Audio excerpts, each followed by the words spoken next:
What's going on, everybody, and welcome back to another special edition of the Power Hour with Huff and Gill. And today we have none other than Coach DG. What's going on, Coach? How you doing, man? I'm doing good, man. Just enjoying the holidays, to be honest with you. We'll just start out by letting you introduce yourself to everybody, Coach. Let everybody know who you are and all that good stuff, Coach. Yeah, everybody just calls me Coach DG. My real name is Darren Garrigan, but to be honest with you, I ain't been called my real name, I think, in this whole profession, to be honest. That's kind of I guess it's a good and bad thing, because the people that really know me, they just call me DG. If you don't know me, then you probably call me by my first name. So I guess that's kind of a little funny trick right there. But been coaching for about 14 years. I'm here at Texas Southern right now, coaching in secondary.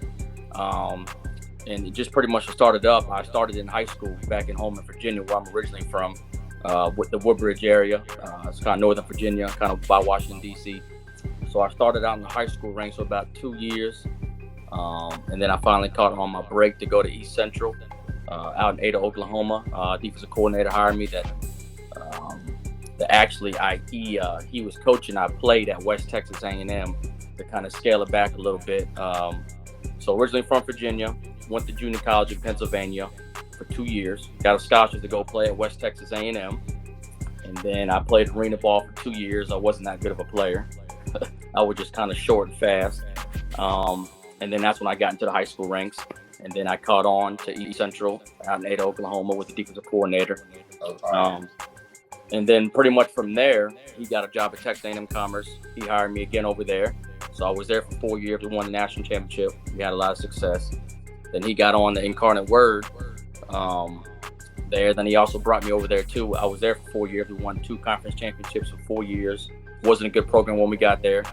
And got let go in 21 when our head coach left to go to Washington State. On defense, like I said, offense, they get everything. They get all the perks. They stayed. They fired the defense. And then I just knew the head coach of Texas Southern. And then reached out to him, so I didn't have a job. Boom, I am here now. So to be honest with you, I love Houston. I've always recruited Houston. I've kind of been around it, but I see what everybody means. It's like I think the 4th biggest city in the U.S. Like, Houston's legit. It's good weather. I mean, I live like in the smack of it. I know the school's in the smack of the city, but I live also in the smack of the city. So it's kind of hectic. I never really hit traffic because I live really so close, so I don't really get on the highway. But to me, Houston is pretty much advertised what everybody says it is. So, like, being in your third ward, like, you guys, like, the U of H is right down the street. You guys Yep. share a street, right? Like Frenchies or whatever. Mm-hmm. I remember. And so obviously there's a lot of Houston is a hotbed. Correct. Yeah, they call it something like Bayou Preps or something like that. But Houston is a hotbed of talent. And like there's so many institutions in Houston, Yep. in the greater Houston area. Is it difficult to recruit to TSU? Nah, I think Because that's of that or what? I think that's the beauty of Texas. There's so many kids in so many different areas and so many colleges. I don't think it's difficult at all, because even people call the second tier player or even the third tier player, they're still talented, and there's enough room to go around from U of H. Then you got us. So pretty much in reality, I think there's so many schools, so many kids. There's enough to go around. So I don't think it's as hard or difficult as people think or say, but there's enough talent. I mean, a lot of our good kids, our best corner right now is from Houston, from the Channelview area. So, I mean, there's a lot to be said for the Houston kids. Jalen Hurts, Channelview. Exactly. But the FCS talent in Houston is different. The one AA talent is different in Texas. But I see what you're saying, but like, I don't know. I didn't know if it was difficult. I know there's an HBCU buzz right now with able to get recruits and stuff like that, but sometimes, you know, that can fizzle off or things can change. But you guys still play a good brand of football and you still produce. Yeah, I think the kicker, and me being Division II and FCS for seems to be my whole career now, the skill talent is really all the same. In my opinion, as far as when it comes to even U of H, when it comes to UT or Texas Tech, North Texas, like skill-wise, I think there's so much talent. I think it's very even. It's just what comes with an O-line, D-line. That's where it separates SEC group of five, and I think the FCS, like that's where it kind of separates a little bit. At our level, D2 and FCS, you got to kind of develop more because, like you said, you're not getting a 5-star athlete at least out of the gate. So I think you have to develop a little bit more. That's attributed to resources? Because I know what you're saying. The bodies look different. Mm-hmm. Like, is that because what's different, like the resources that are available?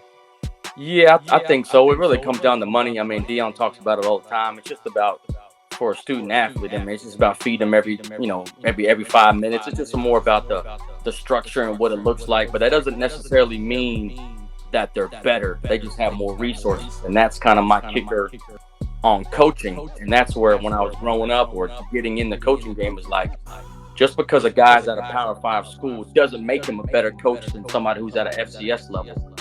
It just looks like he's better because he has more resources. It's the same thing with a player.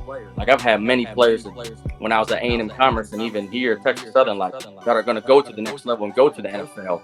They just might not, like you said, look like them, but they're just as good as them. Let's kind of talk about this season. I know you guys had a pretty decent season. Probably not the season that you would want to have as a coach, but just kind of talk about this season. To me, the season didn't end the way we wanted to. But I think the arrow was pointing up because when the head coach got there, I think he got there in 19, if I'm not mistaken. They didn't win a game. And then they had the COVID year. And then the next year was 21, and they won 3 games. And then this year we won 5, should have won 7. And then 2 of the G5s that we played from UTSA and North Texas, we competed in those games. So I would say the arrow is going up. So I do think next year we can be better. I think we'll play better. We're getting better players in, and we're keeping the players that we got. So I would say the arrow is pointing up, to be honest with you, and that's the reason you mix the arrow going up. Then you mix in Houston, and then you mix in the coaches coming back. So, I mean, worst case scenario, I think we can win another game or 2, and then you win over 5, and then you're probably the best team that TSU's ever had. So I think there's a lot of things that are in the mix right now that are going up, to be honest with you. So what do you think it would take for you guys to be a contender in the SWAC? Well, to be honest with you, I think we were a contender in the SWAC this year. We just kind of lost some games that we shouldn't have. But I think just keeping everybody healthy. There were some times in the season where some guys got banged up and got hurt, and I think that kind of affected us a little bit, offense, defense, even special teams. I mean, the last game we didn't really have a kicker. Our kicker or our punter was a receiver. So we had some injuries, I think, through the course of the season that kind of affected us a little bit. So I think if we stay healthy through the whole year, I think sky's the limit. And to be honest with you, I mean, Deion left, and I know he brought a lot of limelight to it. Now I think the playing field, I can't say it's even, but it's definitely a lot of good talent. A lot of teams are right here. So I think if we keep everybody healthy, I think we got a shot. So, Coach, so Tyler's really good at editing and clipping. So I believe in giving free game. We got a college coach on the line. So I'm going to ask you 3 quick questions, right? What do you look for in a recruit? DB-wise or just overall? Both. I'm going to start with the DB just because I coach it. To be honest with you, I get that question asked a lot. And even a guy that Eddie Milner, who's my best friend, he asked me all the time. Yes. That's okay. Yes. He talks about you a lot. He'd always ask me, what do I look for playing? What do I look for playing player? To be honest with you, from the DB position, I just want to know, can the kid move? And does he have ball skills? See, the height, I don't really feed into it too much, even though Eddie says I do. He told me you do too. You're a measurable guy. I know he does, but one of my best players is actually playing for the Dolphins. He's like 5'8", and he's thick, and he can run. So I think it's about how they move, and do they have ball skills. For me, that's what I look for. And at the end of the day, I think other positions, if you can run, or even if you're an O-line or D-line, if you're big but you have some movement skills, to me, I think every coach likes that. Like, a lot of coaches are going to say, I want a 6'5". Whenever you ask coaches, one thing I like about the profession, or something I don't like about it, is everybody gives you the perfect player. Like, what do you look for in a player? They give you, I want the 6'5" quarterback, the great arm, runs like Michael Vick. Like, everybody gives you these unrealistic goals or unrealistic players. So for me, it's about how does he move and does he have ball skills for the the DB position. But I think it's just kind of tricky in recruiting, especially at this level. This level is harder to recruit than the Power 5 because they get something. They, like you said, they get the cream of the crop. At this level, you have to find one or two things that the kid does well, and you have to be confident in your coaching that you can turn that out. So to me, I respect coaches more when they come from the bottom up because they have to deal with more. It's like a high school coach. That's why the high school ranks, especially in Texas, are so big when everybody tries to pull the high school coach, because you guys have to do more with less, if that makes any sense. So I respect it because you have to do so much more. I'm a parent, actually. My son's going to be probably a high 4-star or 5-star D tackle on the defensive tackle, tight end. Yeah. So if you're talking to a parent, you come into my living room, what's your sales pitch to a parent? Well, I'm going to give a lot of gems because I'm a little bit different in recruiting. And this is what I tell the families. Someone's probably going to steal my punchline, and it's cool as long as they just quote me on Twitter or something. But It will be on Twitter. The thing that's crazy is that I think where coaches go wrong is they're recruiting the kid as a coach. You got to remember, I'm a person first. I'm a coach second. So everything I spit to the family and I spit to the kids are very just truthful facts about how it's going to be as a person. So I'm recruiting the person first, then the player second. And then when the parents ask me all these honest questions and all these things, I'm talking to them as a person first. Then I give them the coaching line, how I want to maybe coach your kid. But for me, it's easy because I'm not treating it like I'll be honest with you. I'm not one of those dudes that go in there on a home visit in a suit and tie and kind of just selling you the rah-rah stuff. I know coaches that do that. It's the worst ever. But it sounds really good to all these parents and kids, and that's what they want to hear. I would rather have the tough conversations early, because then when it hits the fan or whenever they want to jump in the portal, when they want to do something like that, they're going to say, well, coach is honest with me from first time he met me to the last time we had a conversation. So I think that's where a lot of coaches go wrong, is they're just recruiting to say they're a coach. I'm recruiting you as a person, then I'm going to give you the coaching. The coaching is easy. You can ask any kid, and you can ask coaches on our staff. I barely talk football with a kid because football is easy. Football is not that hard of a game. If you can move, you can play, you're talented, you'll be fine. But how are you going to handle waking up every day, or your girlfriend breaks up with you, you're getting you're losing in practice, and you maybe not the starter? Like, how are you going to react? So to me, I love home visits. I love talking to parents. Now, sometimes it could be challenging because I'm very blunt with them. But to me, I think that's where coaches go wrong. They forget that they're a person first. Like, they paying bills like I am. I hate to say it. All these Power 5 coaches, they paying bills like me on the first. So they have to go online and pay the bill like I do. That don't make them no better than me. So I just recruit as a person first, then a coach later. They always say relationships matter, so kind of talk about the importance of building relationships, not only with the recruit, but the families and the people that are pouring into this recruit every day.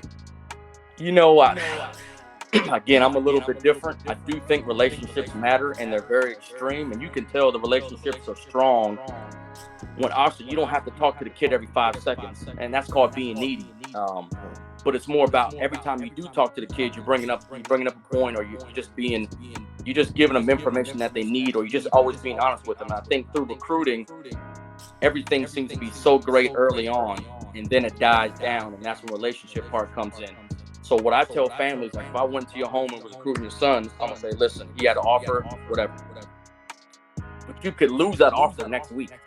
And what I mean by that is either you can't communicate back, can't hold a conversation, maybe you got worse as a player. So as much as I give these kids these scholarships, I tell them they can be taken away right away because maybe we got committed up, or just maybe I thought you were good at this time, and 5 months later you're not a good player. Like, so I just always tell them the truth. Like, and I think that's the relationship matters. Relationship matters when you're always honest. Like, relationships don't matter if you just BS the whole time. To me, it's actually, the relationship terrible. It's just like how it is if you're married or you got your best friend. Like, I just think relationships matter when they're honest, not when you just beating around the bush and just kind of maybe telling what they want to hear. It's real. Well, one thing I'd like to, the last question I have for you tonight is, Tyler, like I said, he's going to clip this. So we got juniors, class of 2024. It's their turn, right? Correct. What advice do you have for the high school junior in America right now that plays football, that has aspirations to play college football? That doesn't already have an offer now? Because the times have changed. Like, if they get offered so early on, Am I talking to the kid that's already blown up, or am I talking to the kid that's trying to get the offer?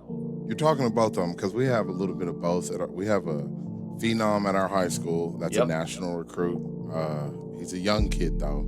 Yep. And he's an under. He's like ninth grade. He's a freshman. And then we also have juniors that may not have those offers, that may have interests, or they may have some G5 stuff going on. And like, what would you say to both of those? Oof. That's a great question. I kind of go back to how I was recruited, and I tell families, I just think, and that's where like even the portal with the high school these days, like they go to schools. This is what I do now. If you are good enough and you do one thing really well, they will find you. The problem with the kids is they all are trying to look for the same thing. This is the problem in recruiting. And I used to put it on my Twitter all the time, but I kind of chilled out a little bit because a lot of people complain. Everybody wants to go to Georgia and Alabama. Man, I get it. That's cool. I understand that. I would like to maybe coach at Alabama and Georgia to get all that money. Congratulations. But not everybody is good enough to go to those schools. It bothers me when every kid's like, I just want to go to the bigger schools. That doesn't mean nothing, because sometimes when they get there, they transfer, they don't play, and they're upset and they're bothered, and then they blame everybody else. So you just have to find out, what are you trying to get out of recruiting? What do you want to get out of your university? Do you want to go to the city? You want to go to a small town? Do you want to go somewhere that wins? You want to go somewhere that you just want to play? So I think a lot of the kids have to, prioritize, or have to have a plan. What do they want from the school? And just getting the biggest offer means nothing. Because if you get a big offer and you don't commit, you probably not going to have that offer no more. So I just think a lot of 24 hours. Yes.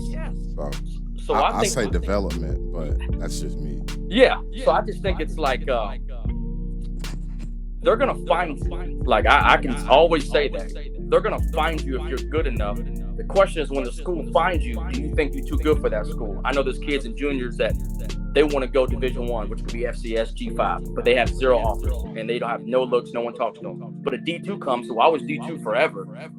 I played D2 and coached D2, and a D2 comes, tries to offer you half scholarship, and maybe you get Pell, or just maybe you only have to pay $1,000 a year. You need to go to that school, because nowadays the game has changed where you can play, do really well, jump back in the portal, and go to a bigger school if that's what you want. So I think a lot of kids just go wrong because all they want is to say, I want to be on ESPN and play for the top 2 school. It's unrealistic if you're not already that dude already. Absolutely. I appreciate that game, Coach. My last question for you would be kind of talk about what is your motivation. You know, what makes you get up every day, do what you do? What's the biggest factor that motivates you to be Coach DG? We got that question asked during the season. To be honest with you, it's kind of really simple. Like, I think the good coaches in this profession, and I'm not talking about the big money coaches, that's where the game is messed up. Good coaches want to see a player get better from year 1, year 2, year 3, and year 4 on the field. That's a given. But they also want to see them mature through the course of the time they're with them. And I always tell kids, and this is another free game in recruiting, and this is the truth. This is what I tell them. So let's say you come to me for 1 year. You know how players sometimes commit to coaches. All right, cool. Let's say you come with me for a year, and I leave the next year.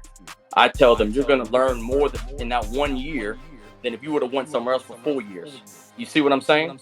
Because I'm going to give you so much more knowledge than just how do you play the game. And then some of it's a little tough. Some of it's hard conversations, and some of it's just me being a jerk, to be honest with you. But all that's for a reason. So I actually respect the game, and that's my drive, and that's my motivation to see a player get from point A to point B and then grow from it. Like our corner who's going to be in the NFL, I think he already has a draft grade. He improved as soon as I got here, and that makes me happy because he got better from this to that, and he's just getting better and better. And it doesn't matter how long it takes for them to grow, because even for myself, like, it took me a long time to get to a comfortable space of, how would I word it? Like, you always see, like, you guys in this profession, you've seen it, like, you get jealous. Maybe not jealous, but you kind of sometimes like, man, I can do what he's doing. But he gets all the limelight, but you don't. So I think in these last couple of years, especially me not having a job, it humbled me to the point where, like, you're good enough. So I tell the players, you're good enough to play at maybe this place. You're good enough to play at this place, but it's not your calling right now to go there. Like, do I think I'm good enough to go to a G5 or Power 5 and coach DBs? Most definitely I am. But maybe it's not my calling right now. So I'm going to accept it and put my, Nipsey Hussle line, like the 10 toes down, I'm going to lock in and get better. But that's my motivation, to get players better, to be honest with you, year 1 to year 2. That's real. Oh no, mine's for Africa. Yeah, well, we can go. I like dropping jewels, because what I'm gonna do this year that I haven't done in a while, I haven't done a Zoom, I haven't done like something like this in a long time. Because I used to try to be secretive on my information, but I realized, like, what's the point? Because I want to put myself out there, I want to have the information out there. And it's funny that you asked about recruiting, because you're gonna go through it with the kids, your own, and the coaches in this game. You can just read through it, and that's why I always enjoy the home visits. Come on, bring them in. Like, you can tell these coaches who are real and coaches that are, and the coaches are just like, man, he's faking it the whole time. So I do got one more question. Talk about the transfer portal. Is it a hurting factor to recruitment for the high school athlete? Do you think so? Because you see kids losing spots, getting turned around, getting scholarship offers pulled. So do you think the transfer portal is a negative or not? It goes back to what we just talked about, I think 5 minutes ago. I think and that's where, like, in high school recruiting, unless you're the 5-star player, bro, you better be humbled and you better accept what you can get, because actually it's made it worse for high school. And we all know that. The spots used to be like a lot, and now they're a little. So therefore, your room, like you just said, you might have an office for 24 hours, and that thing's gone. Because you have to think about it in this mind, like, what coach in America wouldn't want to have a kid that's already have experience? It's easy for him to coach that. It's actually a joke, and I've had a couple of grad transfers myself. And really, the only thing I have to do with them is maybe just give them a little different type of game, but they already know so much. So the high school kids, unless you're a 5-star, need to be even more humble, because a lot of coaches in this profession don't have time to develop, and they don't have time to really build a relationship. I mean, the Porter guys, they meet the kid, they meet the kid, like, you hit the kid up on a Tuesday, he signs on a Saturday, and he's already on your campus. Like, that's zero relationship. So I think it's crushed high school recruiting, but the good coaches, doesn't matter the level, the good programs that have structure from top down still recruit high school, and those guys have success long term. Maybe not in the short term, but they do. Appreciate the free game, Coach. Appreciate you taking time out of your busy schedule to join us here on the Power Hour. And wish you all the best, Coach, and much love to you, my man. Damn, I thought y'all were gonna give me some more tough questions. I was ready to go. We might come back though. There's gonna be a part 2 to this. Absolutely. Well, before we go, at least give me and y'all been around the block and y'all been some things. Give me another tough question that that some coaches are. That's what I tell the kids. Like, always ask a coach. I do have a question for you. I do got a question for you. I mean, my boy really was gonna ask this to you, but I'm gonna ask it. And you may not want to give your perspective on this, but we're gonna ask anyway, just in case you do. Talk about the Deion Sanders situation, with you being a part of the HBCU culture, the part of the movement, and a part of the SWAC culture and the SWAC conference in general. Talk about that from your perspective. It's funny that you asked that.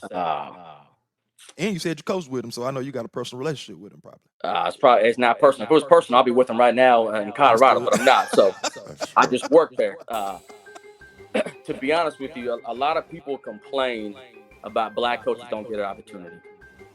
So as soon as he got that opportunity to go to Colorado, everybody complained. It's kind of weird if you think about it like that again. Like, put it like this, and this is another recruit line. And this is where I think families and kids don't like it when I tell them, but it's truthful. Okay, we're in a home, and this happens to me every year. We have success, or maybe my position has success. And they always ask me, are you going to be here in a month or two, or are you going to be here next year? Just think about it like this. If somebody offered you $500,000, you going to take it. I hate to tell you that. Like, the example of the money it's what do they call it, generational wealth, or they just call it a Yeah, jump you like, can't turn that down. no. Can't. So I tell the families, and this is where they respect it, I think, and I've been doing it for a while. Is like, hey, coach, you're going to be here. You talk about how good you are, blah, blah, blah. Are you going to be here? I said, to be honest with you, if somebody pays me over $100,000, I'm leaving tomorrow. So that's okay to do that. But the kids do the same thing. Like, they might come to you for a year or two, and they're like, coach, I want to go somewhere bigger. Yeah. I think you just have to respect the situation. You got to respect what the coach is telling you. So do I like it that Deion went to Colorado? Yeah, because he's elevating coaches. And he didn't really have a track record. I know he's a Hall of Fame player, all the stuff. Yeah. But he won there, and then he got elevated up. Like, I give it up to him. Like, anybody in the SWAC or anybody at any level, if you get promoted and they give you a huge pay raise, I only say people turn it down unless you're on the downside of your career. Like, you're like 80 years old. Like, an example would be like Nick Saban, I think, is almost 70. Nick Saban don't have to go anywhere. Like, where would he go? Like, he's already at the prime. He's still, I wouldn't even call him on the downslide, but like, he don't need to go up anymore. He's at the top of the top. So everybody's trying to rise up the profession. It's the same way when a player's trying to get to the league. He'd have to leave the university at some point. So, I mean, no, that's good for Deion. He's going to make us all look good, to be honest with you. And I think it's a great thing, to be honest. So I don't have no hate towards the guy or hate towards the situation. Any kid or any coach respects it, I think.